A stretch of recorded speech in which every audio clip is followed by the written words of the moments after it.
Good evening everyone. आज का हमारा टॉपिक आप थंबनेल देखकर समझ ही गए होंगे कि क्या होने वाला है। Yes, it is GTA service. हो सकता है काफ़ी स्टूडेंट्स के लिए ये स्मूथ टॉपिक हो, लेकिन जीएसटी में मुझे ये सबसे ज़्यादा कंफ्यूजिंग टॉपिक लगता है। आज भी काफ़ी स्टूडेंट्स को इसमें इतने ज़्यादा डाउट्स होते हैं, इतनी कन्फ्यूजन होती है, कब आरसीएम लगेगा, कहाँ एग्जम्पशंस है, किस केस में फॉरवर्ड चार्ज है। तो आज आप लोग इस टॉपिक को मेरे साथ ही ख़त्म कर लेना, और जब भी जीटीए के क्वेश्चन में कोई भी कंफ्यूजन हो, simply start this video. Okay, तो क्या होता है जीटीए? क्या होता है ये GTA? GTA means goods transport agency. ये वो बिजनेस या पर्सन होता है जो सामान एक जगह से दूसरी जगह भेजता है, और बदले में हमें क्या मिलता है? बदले में हमें मिलता है कंसाइनमेंट नोट। इसका मतलब ऐसी एजेंसी जो बदले में कंसाइनमेंट नोट्स नहीं देती हैं, उसको यहाँ हम कवर नहीं करेंगे, क्योंकि उसको मैंने अलग से यहाँ पे कवर किया हुआ है। ठीक है, एग्जाम्पल के लिए मैंने जीटीए में लिखा है packers and movers, so that आपको थोड़ा सा क्लिक हो सके। अब क्वेश्चन ये आता है कि क्या जीटीए सामान को सिर्फ रोड के थ्रू ट्रांसपोर्ट करता है या और भी ट्रांसपोर्टेशन मोड है सामान भेजने के लिए? तो आंसर इज यस। रोड के अलावा रेलवेज हैं, वाटरवेज हैं, एयरवेज हैं। अब आपको ये समझना होगा कि ये आरसीएम का कॉन्सेप्ट है, वो सिर्फ और सिर्फ जीटीए की रोड की सर्विसेज पे है। अब इसका मतलब ये नहीं है कि बाकी ट्रांसपोर्ट में टैक्स ही नहीं है,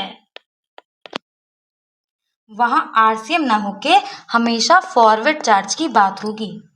एक लाइन में अगर मैं बोलूं तो जीटीए की रोड सर्विसेज पे अगर टैक्स आएगा तो हमेशा आरसीएम लगेगा, और अगर बाकी सर्विसेज पे टैक्स आएगा तो फॉरवर्ड चार्ज लगेगा। अब क्वेश्चन ये आता है, काफी बच्चों को कंफ्यूजन होती है, ये 5% और ये 12% का क्या सीन है? तो पहले 5% की बात करते हैं। अगर जीटीए 5% रेट चुनता है, अगर 5% रेट चूज करता है, तो वो अपने इनवर्ड सप्लाईज का, जैसे कि उसने कोई भी खर्चा किया, पेट्रोल का, ट्रक के रिपेयर्स, ऑफिस सप्लाईज, उन सब का जीएसटी का आईटीसी वो क्लेम नहीं कर पाएगा। इसका मतलब सिंपली ये है, इसमें नॉर्मली आरसीएम हमेशा लगता है। इसका मतलब टैक्स देने की जिम्मेदारी किस पे होती है? यहाँ कस्टमर पे होती है। अब हम लोग बात करते हैं 12% जीएसटी की। ये 12% क्या होता है? जहां जीटीए खुद इनवॉइस पर 12% टैक्स लगाता है और गवर्नमेंट को जाके सबमिट कर देता है। अब जीटीए बाय रोड अगर स्पेसिफाई गुड्स की ट्रांसपोर्टेशन करता है, वापस से जीटीए की सर्विसेज हैं बाय रोड, और वो हो रही है स्पेसिफाइड गुड्स की। अभी के लिए आप इसको नाम दे दीजिए रैंडम गुड्स की। रैंडम गुड्स अभी मैं आपको समझाऊंगी कि मैंने ये निमोनिक बनाया है काफ़ी सारे गुड्स का, जो आप साइड में देख भी सकते हैं। तो पहले हम इसको समझ लेते हैं, फिर हम बाद में इस पे आएंगे।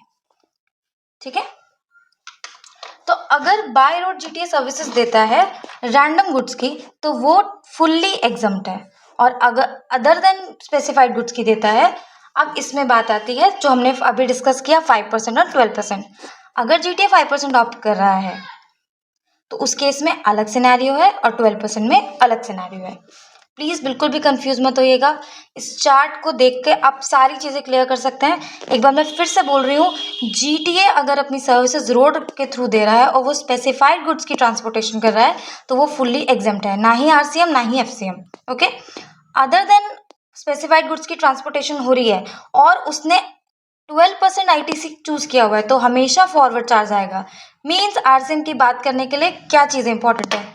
जीटीए होना चाहिए, रोड होना चाहिए, प्लस 5% होना चाहिए। Okay, next. अब इसने सर्विसेज दी किसको? या तो वो अनरजिस्टर्ड को देगा या वो रजिस्टर को देगा। अब रजिस्टर पर्सन में हमेशा आरसीएम आएगा, हमेशा क्या आएगा? आरसीएम। 5% आईटीसी चूज किया हुआ है, विदाउट आईटीसी चूज किया है उसने, और वो आरसीएम, और वो रजिस्टर पर्सन को दे रहा है, हमेशा आरसीएम आएगा। लेकिन लेकिन लेकिन अगर वो register person department of government है, लोकल अथॉरिटी है, या गवर्नमेंट एजेंसी है जो टीडीएस में रजिस्टर्ड है, इन तीनों के केस में एग्जम्प्ट है। अदरवाइज इन तीनों के अलावा कोई भी रजिस्टर पर्सन को आप दोगे जीटीए की सर्विस, तो वहां पे आरसीएम का कॉन्सेप्ट है। ओके, अब कुछ आते हैं अनरजिस्टर्ड पे। अनरजिस्टर्ड के केस में कुछ स्पेसिफाइड कैटेगरीज ऐसी हैं, 1 2 3। ऐसी कैटेगरीज हैं फैक्ट्री जो रजिस्टर्ड है under factory act, okay. Society, cooperative society, partnership firm including AOP. अगर इन कैटेगरी को जीटीए ने, जिसने 5% विदाउट आईटीसी चूज किया है, उन्होंने इसको सर्विस दी और ये अनरजिस्टर्ड है, तो इसको कंपलसरी रजिस्ट्रेशन कराना इम्पॉर्टेंट है और ये आरसीएम में टैक्स भरेंगे, ओके। एक बार फिर से 5% विदाउट आईटीसी लिया, रजिस्टर को देगा तो ऑलवेज आरसीएम आएगा, बट ये 3 चीज़ें नहीं होनी चाहिए, department of government, local authority, government agency under TDS, ये तीनों एग्जाम्प्ट है, अदरवाइज सब पे आरसीएम आने वाला है। अनरजिस्टर्ड पर्सन को दिया तो हमेशा चेक करेंगे कि स्पेसिफाइड कैटेगरीज है या नहीं, अगर है तो उनको कंपलसरी रजिस्ट्रेशन है और प्लस उनको आरसीएम में टैक्स भरना पड़ेगा। अब अनरजिस्टर्ड में इनके अलावा जितने भी आएंगे उनको एग्जम्पशन दे रखी है। और एक और केस है सीटीपी।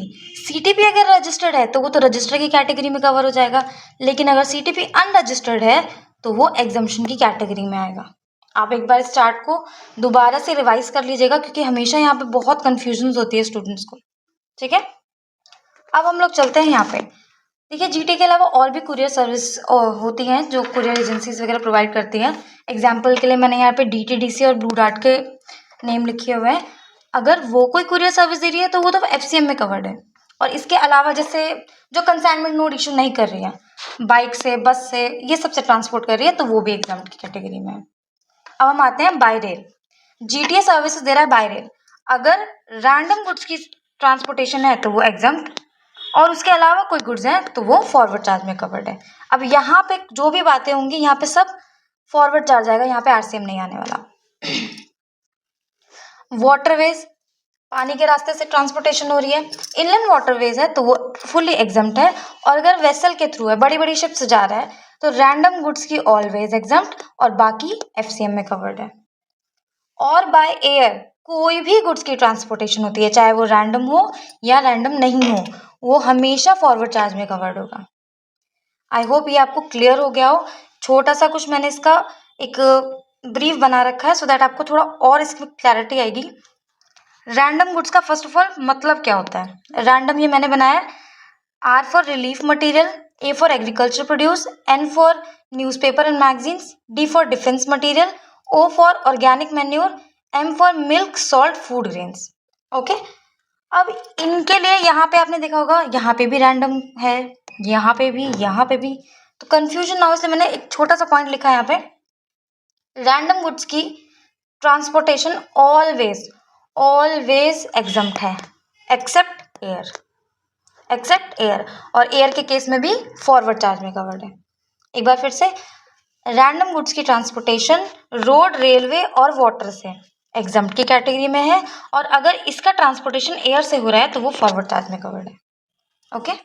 अब सीटीपी के लिए मुझे कंफ्यूजन होती थी, तो मुझे लगता है कि हो सकता है मेरे जैसे और भी स्टूडेंट्स हो, तो सीटीपी अगर रजिस्टर्ड है तो वो आरसीएम में कवर्ड है यहाँ पे, क्योंकि 5% विदाउट आईटीसी अगर टू रजिस्टर्ड पर्सन को देता है जिसमें इंक्लूडिंग रजिस्टर्ड सीटीपी भी है तो आरसीएम, और अगर ये सीटीपी अनरजिस्टर्ड है तो यहाँ पे एग्जम्प्ट।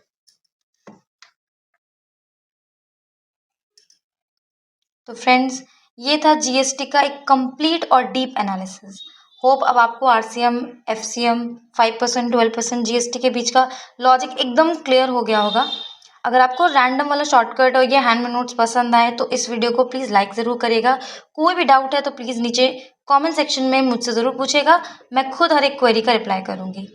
मिलते हैं नेक्स्ट वीडियो में, तब तक के लिए keep learning, keep growing, bye bye.